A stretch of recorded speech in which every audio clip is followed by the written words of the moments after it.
Ustadz, apa yang membatalkan wudhu sama dengan yang membatalkan tayamum?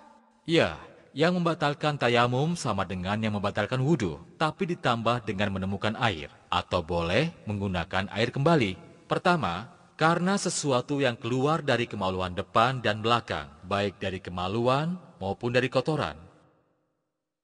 Kedua, tidur lelap.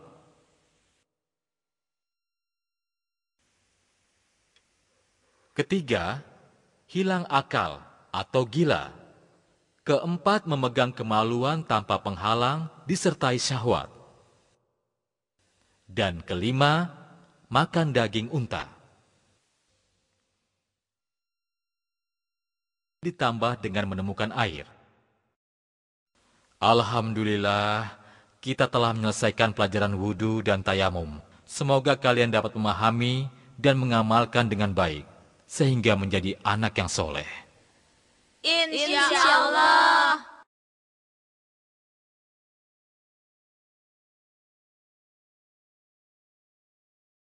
Anak-anak, pelajaran hari ini kita cukupkan sampai di sini. Ingat, apa yang sudah kalian ketahui harus diamalkan. Jangan lupa itu. Insya Allah Ustadz, kami akan melaksanakan. Bagus. Ustadz juga selalu berdoa untuk kalian semua. Tapi ingat, begitu keluar sekolah, langsung pulang. Ya? Wassalamualaikum warahmatullahi wabarakatuh. Waalaikumsalam warahmatullahi wabarakatuh. Pelan-pelan saja. Jangan lari. Duluan ya. Aku.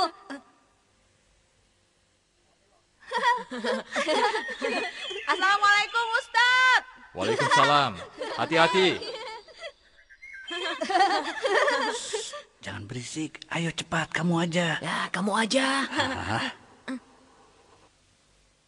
Ayo dong, tadi katanya berani. Ya, keburu lewat deh.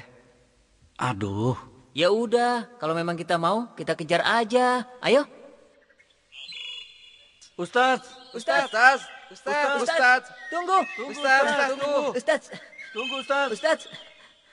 Ustadz, Tunggu. Hei, ada apa?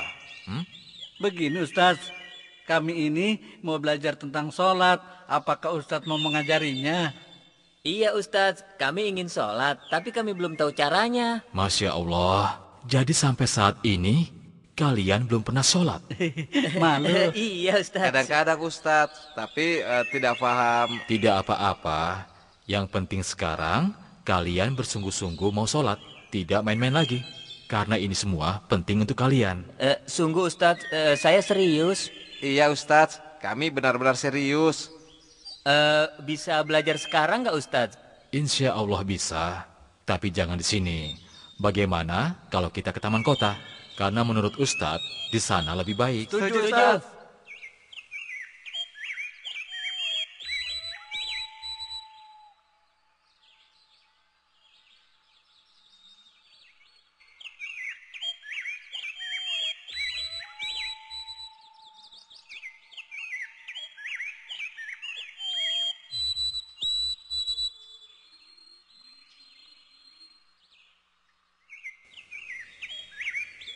Subhanallah, indah sekali pemandangannya.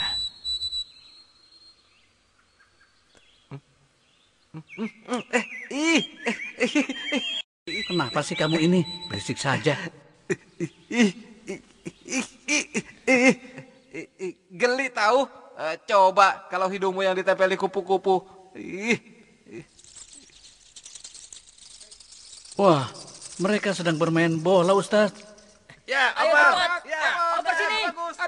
Asik juga ya bermain bola. Bagaimana kalau aku ikut bermain bola? Boleh nggak? Aduh, kamu ini gimana? Tadi katanya kesini mau belajar sholat. Lihat orang main bola, tiba-tiba mau main bola. Belajar sholatnya kapan? Payah. Sebentar saja. Kalian duluan ya. Nanti aku akan menyusulnya. Aku datang. Hadang! Maaf Ustadz ya, teman saya yang satu itu memang begitu. Dia itu memang senang banget sama sepak bola. Biarkan saja, nanti juga akan menyusul kita, ya kan? Ayo, kita cari tempat yang teduh. Di sana saja, Ustadz. Iya. Di depan sana. ada tempat duduknya lagi. Iya, adem ya Ustadz ya. Iya. Ayo kita ke sana. Kayaknya enak nih di sini. Apa aku bilang? Iya.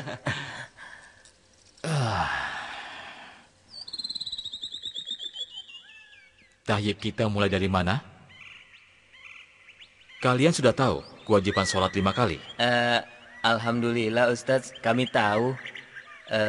Subuh 2 rakaat, zuhur 4 rakaat, asar 4 rakaat, maghrib 3 rakaat, dan isya 4 rakaat. Alhamdulillah. Wah, itu bagus sekali. Nah, karena kalian telah mengetahui tentang kewajiban sholat 5 waktu, sekarang kita mulai saja dari gerakan sholat.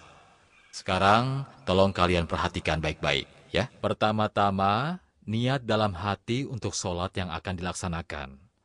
Lalu berdiri tegak menghadap kiblat, sebagaimana hadis riwayat Imam Bukhari dan Muslim. Muka menghadap ke tempat sujud, sebagaimana hadis yang diriwayatkan oleh Al-Baihaqi dan Al-Hakim. Jika menjadi imam atau sholat sendirian, maka harus meletakkan sutra atau pembatas di depan tempat sujud, sebagaimana hadis riwayat Al-Bukhari, Muslim, dan Huzaimah. Setelah itu melakukan takbiratul ihram dengan cara mengangkat kedua tangan sejajar dengan bahu, sebagaimana hadis riwayat Bukhari dan Nasai, atau sejajar telinga, sebagaimana hadis riwayat Bukhari, Nasai, dan Abu Daud, dengan jari yang tidak digenggamkan, juga tidak direnggangkan, akan tetapi lurus ke atas, sebagaimana hadis riwayat Abu Daud dan Ibnu Huzaimah. Selanjutnya meletakkan tangan kanan di atas tangan kiri, sebagaimana hadis riwayat Muslim dan Abu Daud, atau menggenggam pergelangan tangan kiri. Hal ini didasari oleh hadis riwayat An-Nasai dan Ad-Daruqutni. Kedua tangan itu diletakkan di atas dada, seperti yang dinyatakan oleh sebuah hadis riwayat Ibnu Huzaimah, Abu Daud, dan Ahmad. Kemudian melakukan ruku yang didahului dengan takbir, seperti takbiratul ihram, sebagaimana hadis riwayat Al-Bukhari dan Muslim. Ruku dilakukan dengan cara meratakan punggung, sebagaimana hadis riwayat Ahmad dan Abu Daud, sambil menggenggamkan kedua telapak tangan di atas kedua lutut dengan jari-jari direnggangkan. Kepala tidak ditundukkan atau tidak terlalu menunduk. Memandang lurus ke tempat sujud, penuh tumaninah, sebagaimana hadis riwayat Ibnu Huzaimah. Setelah itu bangkit dari ruku hingga tegak, sambil melakukan takbir seperti takbiratul ihram. Gerakan selanjutnya adalah sujud. Sebelum sujud, terlebih dahulu mengucapkan takbir. Hadis riwayat Bukhari dan Muslim. Dalam hal ini, Rasulullah terkadang mengangkat tangan terlebih dahulu, sebagaimana riwayat Nasai dan Daruqutni, dan kadang-kadang mengucapkan takbir, langsung sujud tanpa mengangkat kedua tangan.